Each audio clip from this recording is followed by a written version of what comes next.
zuciyoyinsu duk sun mutu.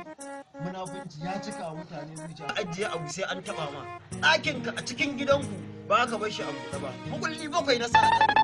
Tun munafunci ya zo ka ajiye wai ka mutum ka ɗauka gidan ma. Saboda irin wayannan abubuwan fa securitan kan wayata su guda 20. Saboda irin wayannan 20 ai ka ɗan ka faɗa. An yi wayata ban san adadin security da yake kanta ba. Wayata sai ta kwana ta wuni da caji. Kan in ga mace da security ta samun shutdown. What? A kudin naku da sauki ma. Ni abin da na sani ko wannan wayar ɗan ƙarama ka ganta? Na ganta. To mutum zafi take ɗauka idan ta ɗauki zafi sai in goge kaya da ka sani kaya set sai in goge set 30. What? Batansi ne ma ake samu.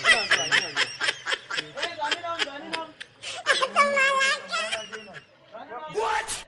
Ne cin uwar ku da rena mun hankali. What?